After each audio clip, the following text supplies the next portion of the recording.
Très bien, Gemini 3.1 vient de sortir récemment. Aujourd'hui, nous allons voir ce que les gens ont pu faire avec ce modèle contrairement aux autres et le résumé que l'équipe Gemini nous a apporté.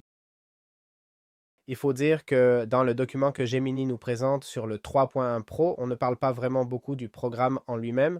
Nous avons vu des avis négatifs sur le programme et aussi des avis très positifs sur ce nouveau LLM, donc on va tous les voir évidemment. Bienvenue dans cette vidéo, merci beaucoup de me suivre et c'est parti. Très bien, il nous explique qu'ils ont lancé la semaine dernière une mise à jour générale pour Gemini 3 DeepThink afin de résoudre des problèmes modernes en sciences, recherche, ingénierie et qu'aujourd'hui ils sortent Gemini 3.1 Pro.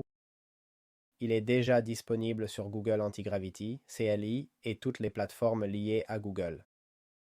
Et ici, on se démarque dans les benchmarks qu'il faut souvent prendre avec des pincettes et on verra plus tard, ne vous inquiétez pas, des exemples concrets de comment ce nouveau modèle fonctionne vraiment, pas juste à travers les benchmarks. Mais il souligne que par rapport au Gemini 3 Pro, le Gemini 3.1 a l'ARC AGI 2, un benchmark qui évalue la capacité du modèle à résoudre des schémas logiques. Il atteint 77,1%, alors que le Gemini 3 Pro, le High, le Thinking, était à 31,1%, dépassant tous les autres modèles actuellement sur le marché. Certains ont fait des petites blagues sur cette question où, bon, il y a plusieurs questions comme ça qui sont devenues célèbres qu'on pose à l'intelligence artificielle pour se moquer d'elle. Et une d'elles, par exemple, je fais 4 pas au nord, 4 pas à l'est, 4 pas à l'ouest et 4 pas au sud, et je suis au même endroit. Je vois un ours, de quelle couleur est l'ours? C'est-à-dire, où suis-je? Et souvent le modèle répondait, l'ours est blanc. D'accord, pourquoi? Parce que comme tu es revenu au point de départ, qui est vers le nord, là où on avait commencé, non? Avec 4 pas au nord, eh bien tu pointes vers le pôle nord et il est blanc. Ensuite, tu vois, c'est vrai que la réponse est un peu ChatGPT G pointe, G5.2 aussi répondait pareil. Et ensuite, on a la réponse de Gemini 3.1 Pro Preview qui nous dit exactement. Il nous dit, l'ours pourrait être de n'importe quelle couleur, brun, noir, etc., selon l'endroit du monde où tu vis. Mais ce qu'on peut confirmer, c'est que bien sûr, tu as marché 4 pas vers le nord, ce qui veut dire que tu n'es pas au nord. Parce que sinon, si tu étais pile au pôle nord, tu peux pas faire 4 pas vers le nord. Nan, c'est n'importe quoi. Le sonnet 4.6 de Claude, par exemple, le fait aussi. Bon, on a vu des améliorations ponctuelles en connaissances scientifiques, d'accord? Presque 2 points dans Terminal Bench, qui se concentre aussi sur, bon, le terminal agentique. Ça s'est aussi amélioré de quelques points, mais c'est pas très remarquable comparé au GPT 5.3 Codex et tout ça. Mais c'est la seule amélioration qu'on a avec les scores, non? Enfin, ils nous disent rien de plus à part ce qu'ils nous montrent. Hein? Mais on voit aussi que l'Agentic Search s'est vachement amélioré, d'accord? La recherche agentique s'est améliorée presque, bon, 25 points, 26. Et là, il nous laisse quelques exemples de pourquoi le 3.1 est conçu. Il dit, c'est conçu pour des tâches où une simple réponse ne suffit pas, mais ça tire parti du raisonnement avancé et le rend plus utile pour vos défis les plus complexes. Et là, il nous donne quelques exemples qu'on va voir maintenant ce que la communauté a fait, parce qu'elle a fait des trucs très intéressants, par exemple avec des illustrations en SVG, d'accord?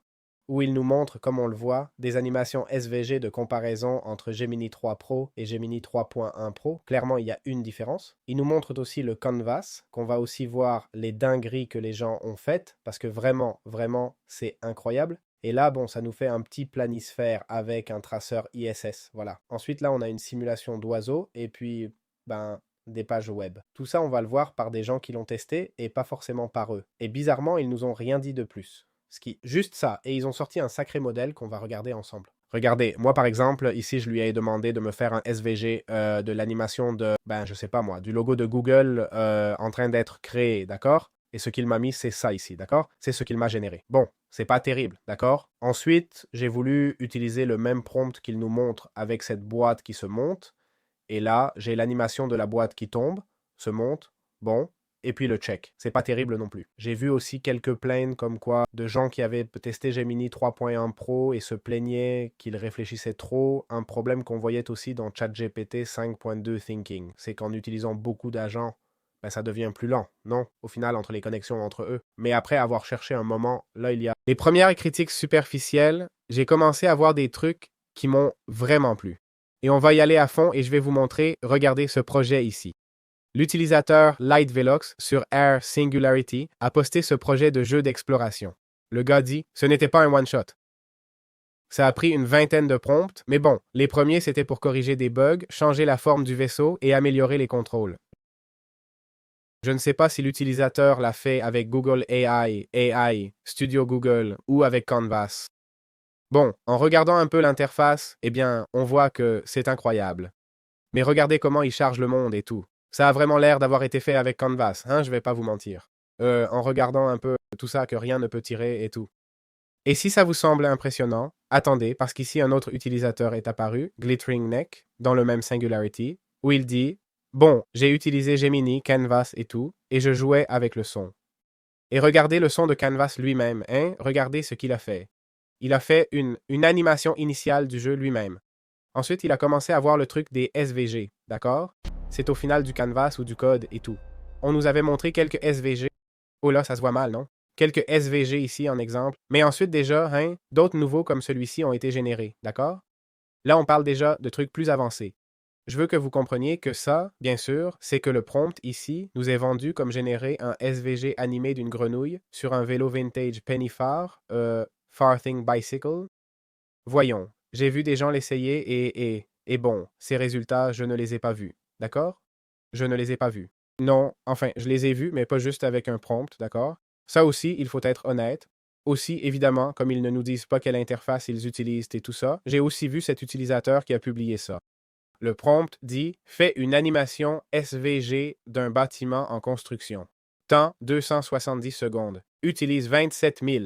Je suppose que tokens. Et voilà l'animation où il construit simplement le bâtiment et tout. Tout ça, c'est une animation, hein, qu'il a programmée avec du code et qui te la représente comme ça. Enfin, incroyable, incroyable. Ensuite, j'ai vu un utilisateur qui comparait le Gemini 3.1 Pro avec le web design, comparé avec, attention, Opus 4.6 de Claude. Bon, les réponses à ce commentaire ou à ce post sont assez négatives, d'accord? Dans le sens où, voyons, beaucoup de gens préfèrent encore Opus 4.6 ou que le design des deux est nul et tout ça. C'est vrai qu'avec les trucs créatifs, les gens deviennent très défensifs, mais bon, nous, on va se faire notre propre opinion, non? Évidemment. Alors, on va comparer les deux premières images. La première, c'est Opus 4.6 et la deuxième, c'est Gemini 3.1 Pro Hike, d'accord? Voici celle d'Opus 4.6. On voit que, bon, un peu comme d'habitude, les mêmes polices, les mêmes blocs, ça sert pour faire une landing page et franchement, enfin bon, ça a la même structure que n'importe quelle page faite avec l'intelligence artificielle et tout. Et si on passe à la 3.1, ben c'est pareil. C'est vrai que l'arrière-plan des sections non plus, ils nous le divisent pas comme l'Opus 4.6, ce qui me paraît pas dingue non plus. Les polices me semblent très ennuyeuses, mais franchement, c'est pas non plus une mauvaise page. Hein? Enfin, une page comme ça pourrait vendre autant qu'une page super colorée et super artistique, quoi.